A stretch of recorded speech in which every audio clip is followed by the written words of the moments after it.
नमस्कार, मेरा नाम प्रदीप कृष्ण आत्रे है और आज हम जो है ना नॉन प्रोबेबिलिटी सैम्पलिंग के बारे में बात करेंगे। अभी तक हम लोगों ने पिछले 4-5 सेशंस में वीडियो लेसन्स में हम लोगों ने प्रोबेबिलिटी सैम्पलिंग के बारे में बात की थी। आज हम एक नई सैम्पलिंग का तरीका जो होता है जिसमें प्राय अक्सर पीएचडी स्टूडेंट इसको लेके काम करते हैं, वो है नॉन प्रोबेबिलिटी सैम्पलिंग। अब हमने प्रोबेबिलिटी का मतलब समझ गए थे हम लोग, अब नॉन प्रोबेबिलिटी का मतलब क्या है। फ़िलहाल आप ये समझ लीजिए कि प्रोबेबिलिटी का मतलब ये होता है कि आप जब किसी सैंपल को सेलेक्ट करते हो तो उस सैंपल को बड़े पॉपुलेशन से कैसे सेलेक्ट करोगे, और अगर आपके पास कोई तरीका नहीं है, कोई विधिवत तरीका नहीं है, जैसे आप नॉन रैंडम जिसे कहते हैं, अगर वो तरीका आप अपनाते हो तो ऐसी प्रक्रिया को, ऐसी पद्धति को हम कहते हैं नॉन प्रोबेबिलिटी सैम्पलिंग।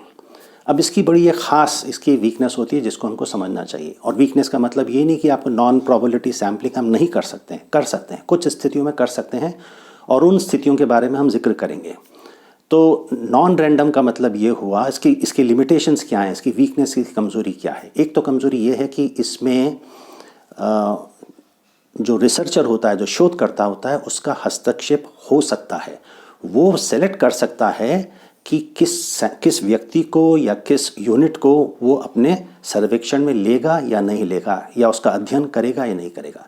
आप जानते हैं कि प्रोबेबिलिटी सैम्पलिंग में सर्वेक्षणकर्ता का या जो शोधकर्ता का बिल्कुल हस्तक्षेप नहीं होता है, बिल्कुल ऑब्जेक्टिव होता है प्रोबेबिलिटी। मगर नॉन प्रोबेबिलिटी में जो है ना, रिसर्चर ये तय कर सकता है कि हमें किस सैंपल को हम लेंगे, क्या किस व्यक्ति को या किस यूनिट को हम सम्मिलित करेंगे अपने स्टडी के अंदर या अपने सैंपल के अंतर्गत।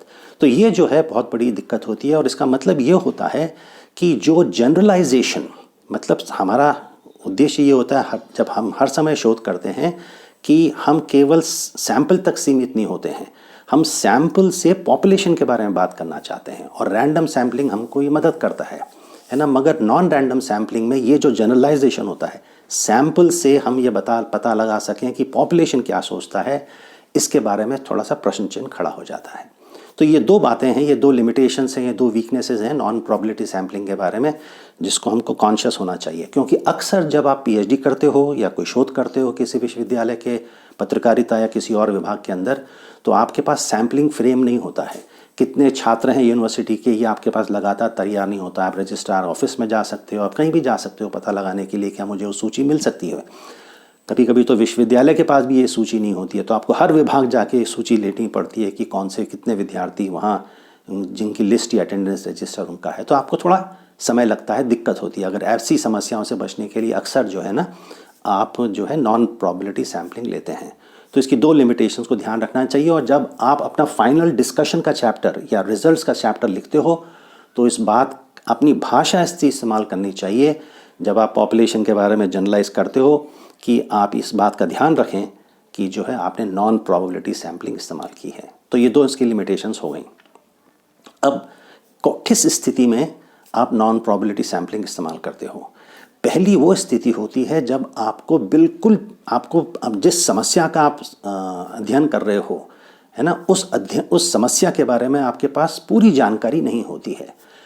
अक्सर पीएचडी के संदर्भ में ये हुआ कि आपके पास लिटरेचर रिव्यू ज़्यादा नहीं होता है। अब आप समझिए, जैसे आप जानना चाहते हैं आजकल की स्थिति में कि पैंडेमिक में लोग कैसे बर्ताव कर रहे हैं, तो जब आप लिटरेचर रिव्यू करोगे तो आप जर्नल्स में जाओगे, रिसर्च जर्नल्स में जाओगे। अगर आप हिंदी से कर रहे हो, किसी प्रांतीय भाषा से अपना सर्वेक्षण कर रहे हो, तो शायद आपको मीडिया का कवरेज कैसा रहा है पैंडेमिक को लेकर, ये आपके पास संपूर्ण शोध सामग्री नहीं होगी। तो ऐसी स्थिति में जब आप खुद समस्या को अच्छी तरह से विस्तार से समझना चाहते हो, पूरी तरह से समझना चाहते हो, तो फिर आप जो है इसमें नॉन प्रोबेबिलिटी सैम्पलिंग या नॉन रैंडम सैम्पलिंग का इस्तेमाल करोगे। एक तो तरीका ये हो गया। दूसरा तरीका अब इसमें ये होता है कि अगर समझो आपके पास पूरी जानकारी किसी विषय के बारे में नहीं है, या आपके पास जो सैंपल है वो उस तक आपको पहुंचना बहुत मुश्किल होता है, उस सैंपल की संख्या ज़्यादा नहीं होती है, तो ऐसी स्थिति में भी जो है आप नॉन रैंडम सैम्पलिंग कर लेते हो। अब आप समझोगे ये कैसे हो सकता है, तो इसके मैं एक या दो उदाहरण आपको दे देता हूँ। आप ये HIV की समझो आप स्टडी कर रहे हो, HIV एड्स के बारे में स्टडी कर रहे हो, और ये मान लीजिए कि आप स्टडी ये कर रहे हैं कि जो इंजेक्शन लगाकर, है ना, जो व्यक्ति किसी तरह का ओपियम या किसी तरह का जो है ड्रग लेता है, तो आपको पता चलेगा कि बहुत कम लोग आपको देखने को मिलेंगे कि ऐसे लोग होते हैं, है ना, कि अक्सर लोग जो हैं, आप जानते हो कि HIV एड्स प्राय क्यों होता है अपने देश के अंदर, अधिकांश मात्रा में जो है जो सेक्सुअल बिहेवियर जो होता है, एक व्यक्ति अगर कई लोगों से के साथ रिश्ते रखता है तो उसको HIV एड्स हो सकता है।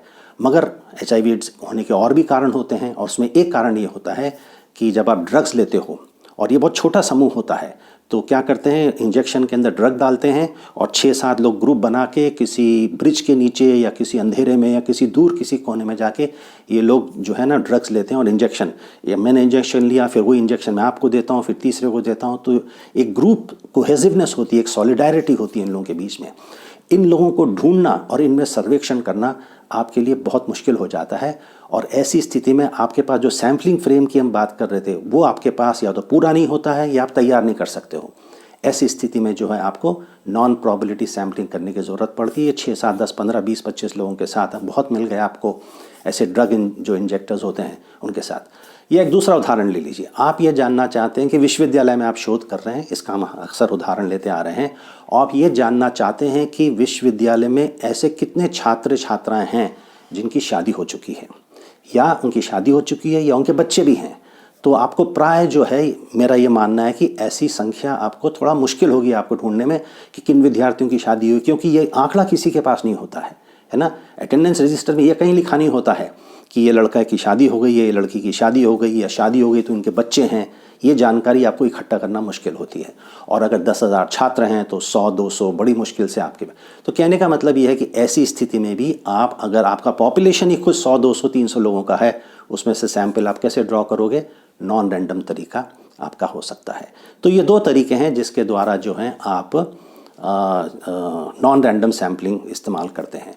कुछ और कारण भी हो सकते हैं जिसकी वजह से आप नॉन रैंडम सैम्पलिंग करते हो, मगर प्राय PhD छात्र के लिए बड़ी दिक्कत होती है कि उसके पास एक सूची नहीं मिलती है, और सूची के अभाव में वो नॉन रैंडम सैम्पलिंग करता है। तीसरा उदाहरण ले लीजिए।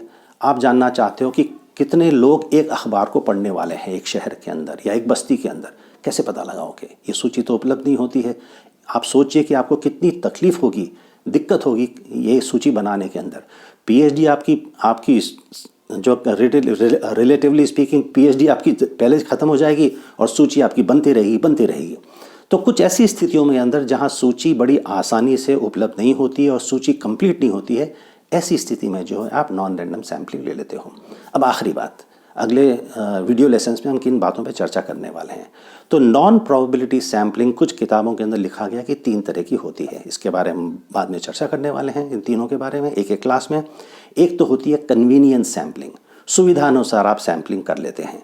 दूसरी होती है पर्पसिव या जजमेंटल सैम्पलिंग। पर्पसिव का मतलब यह कि कोई ख़ास मकसद आपके दिमाग में होता है, आप अपना जजमेंट इस्तेमाल करता है शोधकर्ता, और ख़ास लोगों के पास जाके या ख़ास यूनिट ऑफ एनालिसिस में उसका वो चयन करता है, उनका अपना सर्वेक्षण कर सकता है। और तीसरा होता है कोटा सैम्पलिंग। ये लगभग जो है क्लस्टर सैम्पलिंग जैसा ही होता है, मगर इसमें कुछ मूलभूत अंतर होते हैं जिसके द्वारा आप क्लस्टर सैम्पलिंग और कोटा सैम्पलिंग में भिन्नता देख सकते हैं। तो इन तीनों विषयों के बारे में हम आगे जाके बातचीत करने वाले हैं। अब हम जो है अभी यहीं ख़त्म करते हैं, अगली बार फिर मिलेंगे। धन्यवाद।